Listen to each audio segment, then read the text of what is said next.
Hi folks, it's Paul Dresden and here's my commentary. Alright everybody, my parents taught me to have respect for one another when we were children. We were told that there are many people in the world and we need to respect them. My mother brought us to America and told us it was the land of opportunity, a place where people from all walks of life, race and religion came to live in peace and respect one another. Of course, there's always those that come to America and decide that instead of assimilating and becoming Americans, they would choose to force us to assimilate into their beliefs. To those people I say you're welcome to immigrate here legally, and our expectation is that you assimilate as an American and follow our laws. We'll respect your freedom of religion and you respect ours. If you don't want to do that, you're welcome to stay where you are. Your comments are welcome.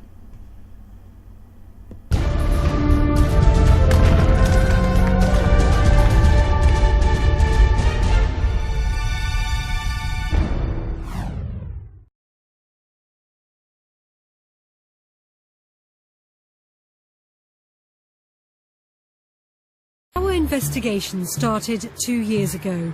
Darul Uloom Islamic High School in Birmingham is a full-time independent secondary school, inspected by government-approved teams. It's required to teach tolerance and respect for other religions. But we went undercover because we had gathered evidence of extreme intolerance. Our reporter started here as a volunteer. He was allowed to sit in on some lessons like maths, but they wouldn't let him into their Islamic classes.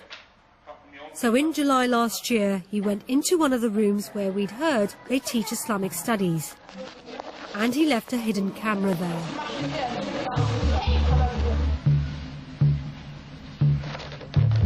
At first, our camera records exams and prayers. Then the pupils are arranged into rows for a school assembly.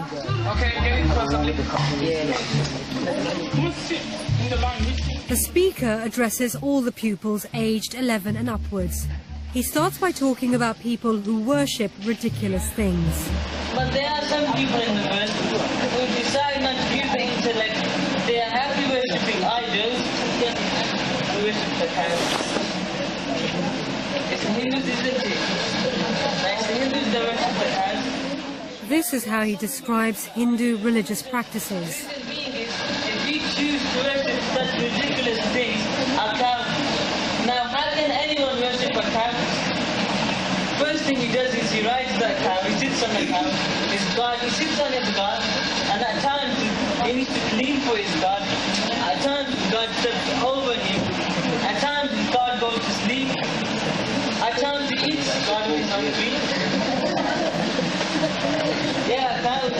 And funny enough, they drink the piss of a cow. He says it's not the first time he's given this speech. Yeah, they drink the piss of the cow. But I've told you this before, man. In 2009, government-approved inspectors praised the school for its interfaith teaching, saying, "Pupils learn about the beliefs and practices of other faiths and are taught to show respect to other world religions."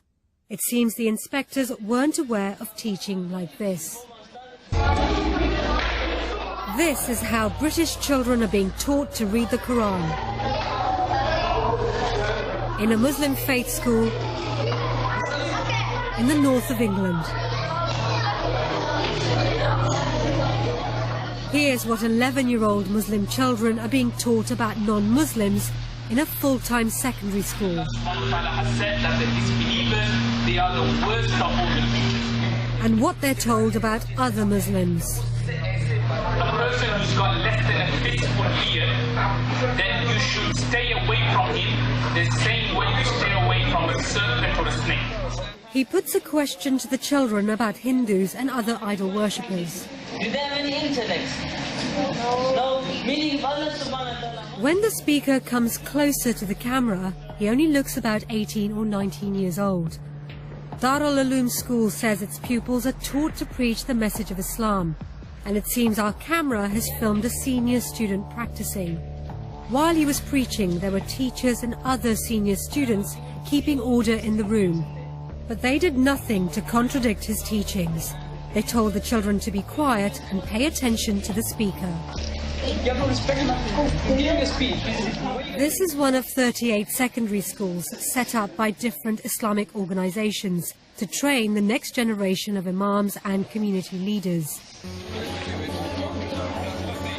There are at least 2,000 madrasas in the UK, teaching more than 100,000 children how to recite the Quran. The children here are as young as 5. On the first day of filming, our camera records a brief moment, which suggests that the reports we've heard of regular violence might be true. A teacher patrols the room, and then he kicks a boy. Then he walks down the line.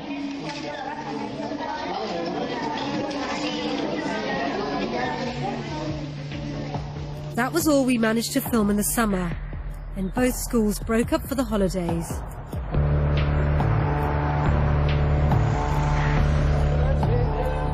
On the first day of the new term in September, we went back to Darul Uloom, Birmingham. The very first assembly back is taken by a senior teacher.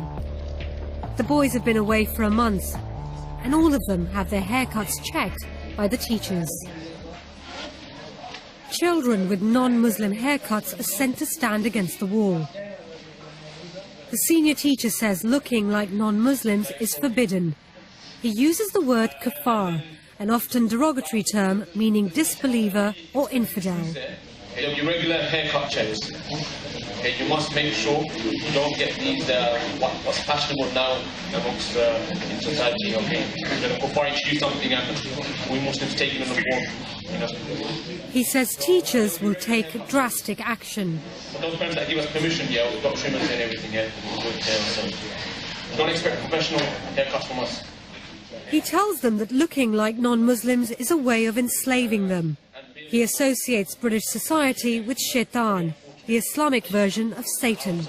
You need to free yourself from the influence of the shaitan and the society. Yeah? The kuffar have brought so many new things out, and you need to free yourself from slavery. What kind of slavery am I talking about? Yes. Mind control.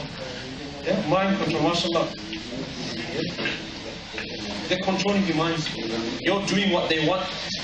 And ask yourself, are you part of that slavery as well? It's mind control. Are you part of those students, who prefer their sunnah of the kuffar over the sunnah of the Prophet? Ask yourself. Is it simple, yes or no? The school's last inspection praised it for promoting tolerance and harmony in society. But in this assembly, the teacher tells the boys they should hate the sinful nature of non-Muslim society. Yeah, we're not like the non-Muslim out there, all that evil you see on the streets.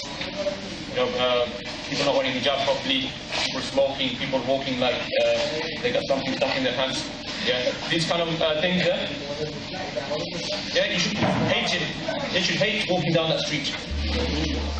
This is a prestigious school. It's been visited by the Lord Mayor, the Chief Constable, MPs and dignitaries. The school says it has a community involvement program to prepare students for outside life.